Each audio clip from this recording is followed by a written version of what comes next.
Sharif Ali Haydar Pasha was the last Ottoman emir and Grand Sharif of Mecca from 1916 to 1917 during the Arab Revolt and the First World War. He lived a life full of material traps. At first he lived a rich life, but the ending story was very sad. The Ottoman sovereignty over the city of Mecca began in 1517 after the conquest of the Mamluk Empire under Sultan Selim I. At that time, the Sharif of Mecca remained as ruler of the city, continuing the dynasty that had existed since the 10th century during the Fatimid reign. This position as rulers of the Muslim holy city gave them an important position in the hierarchy of the Ottoman court, in addition to practical advantages such as being allowed to form a large private army and exemption from taxes. Sharia, they formed an institution that remained until the outbreak of the Arab Revolt against the Ottomans during the First World War. The last person to hold the position was Sharif Ali Haydar Pasha, who was tasked with ensuring Arab loyalty to the Caliphate and ending the rebellion led by members of his clan, namely Sharif Hussein, who was overthrown by the Ottomans. His own commitment to the Ottoman Empire had to be paid dearly. In the year of the Ottoman defeat in war, the Caliphate collapsed, and in 1935 Ali Haydar's life ended in exile in Lebanon with his titles and authority completely stripped.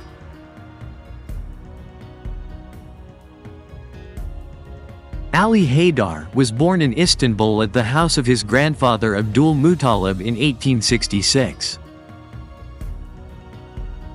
Technically, he was a hostage of the Ottoman Empire to ensure the loyalty of the Sharifa in Mecca to Turkey. But for this hostage, the Turkish palace did not play around. He received a good education, almost no different from the children of the Ottoman Turkish dynasty. Although, let's say, he enjoyed a silver spoon life, only half a level below the rights of the children of the Ottoman court. In fact, Ali Haydar Pasha was the only student at the royal school at Yildiz Palace, who was not a member of the imperial family. The result was a brotherly relationship with the royal family. He became close friends and served as a close friend of the last caliph, Abdul Majid II.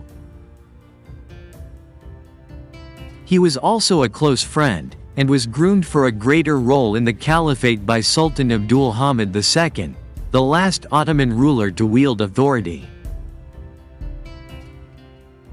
Indeed, Abdul Hamid planned to appoint Ali Haydar as emir when he reached maturity. A plan, which ended with the overthrow of the caliph in 1909 after the outbreak of the Young Turk Revolution. The Ottomans had long favored the Ali Haydar clan in the Sharif dynasty. In the Sharif, Ali Haydar came from the Zawi Zayd branch, while Sharif Hussein, who later led the Arab Revolt, came from the An branch. For centuries, the Zayd branch was the ruler of Mecca. But in 1831, a former Ottoman vassal and ruler of Egypt, namely Muhammad Ali Pasha, fought against the Sultan and appointed his chosen Sharif from the An branch.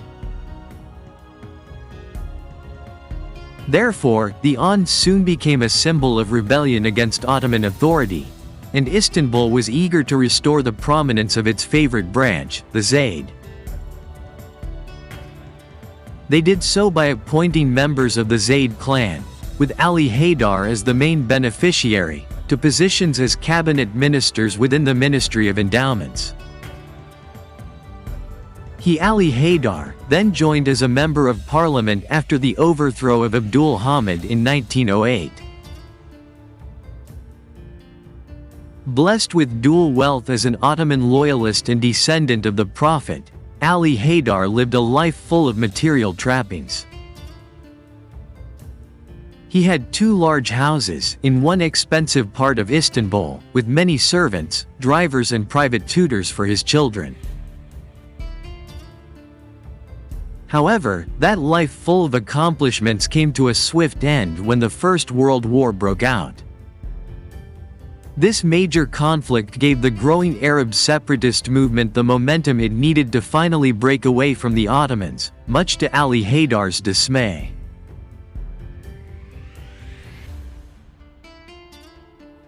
About the Arab nationalists in his diary at the beginning of 1914, he wrote, "Their pride and self-worship make it seem as if the entire Islamic world will collapse, with no one strong enough to save it." When the war began, with the Ottomans on the side of the German Axis against the Western Allies, Ali Haydar's main priority was to maintain unity between Arabs and Turks in the Ottoman Caliphate. He staunchly opposed Istanbul's suppression of the Arab nationalist struggle, including the hanging of separatist leaders in Damascus in 1916.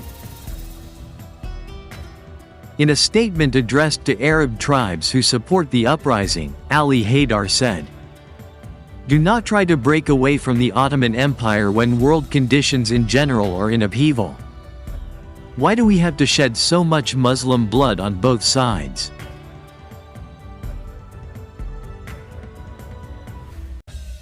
In June 1916, Sharif Hussein was dismissed from his position as Sharif of Mecca and Ali Haydar replaced him. After a simple ceremony, he left for the Hijaz to help the Ottoman army overcome the rebellion.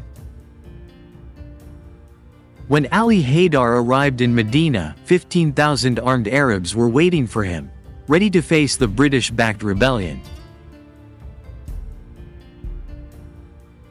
In the following months, he rushed from one front to another, trying to convince the Arab tribes not to join the rebellion and to remain loyal to the Turks.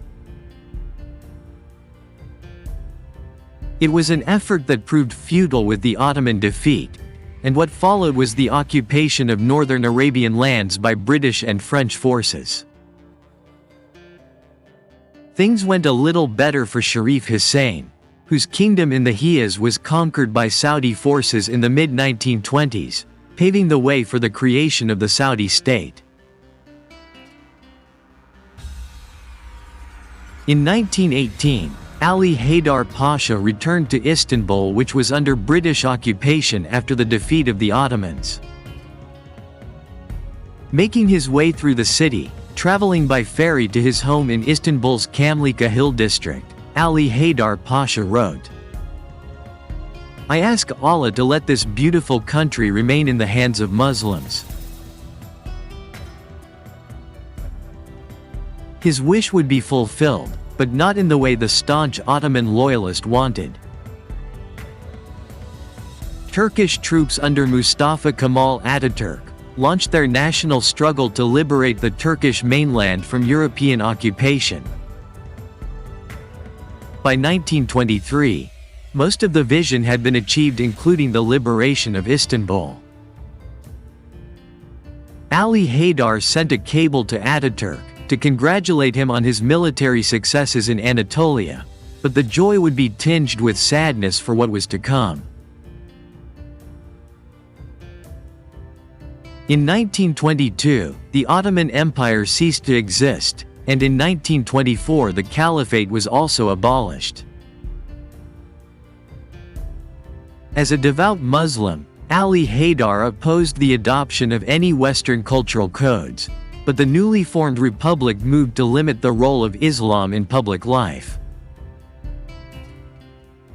This includes the adoption of Western-style clothing, as well as the closure of Islamic schools and Sufi lodges. Members of the royal family were exiled, including Ali Haydar's own son, Abdul Majid, who married Sultan Murad V's granddaughter, Ruqayyah Sultan. Refusing to wear Western-style hats as prescribed by the Republican government, Ali Haydar preferred to stay indoors. With the end of his salary, he said Haydar was forced to sell his horses, cars and other luxury goods. With mixed feelings, I said goodbye to my home for the last time, he wrote in his diary, after finally deciding to leave his birthplace of Turkey.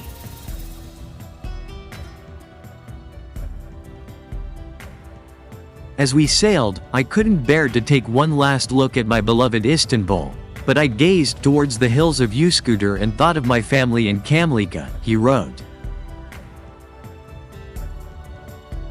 The last emir of Mecca, Ali Haydar Pasha, died in 1935 in Beirut in extreme poverty with no income, no authority and few awards. However, good luck still came to his children. Abdul Majid, Ali Haydar's son, later served as Jordanian ambassador to Turkey, and the others became entrepreneurs, artists and novelists. Ali Haydar Pasha's diary is in Turkish, but was translated into English by his second wife, Fatma, previously known as Isabel Dunn, the daughter of a British officer who served in Istanbul. The text was sent to George Stitt, a British soldier who became Ali Haydar's friend during the occupation of Istanbul. He published the diary in 1948 in London, under the title of Prince of Arabia, the Emir Sharif Ali Haydar.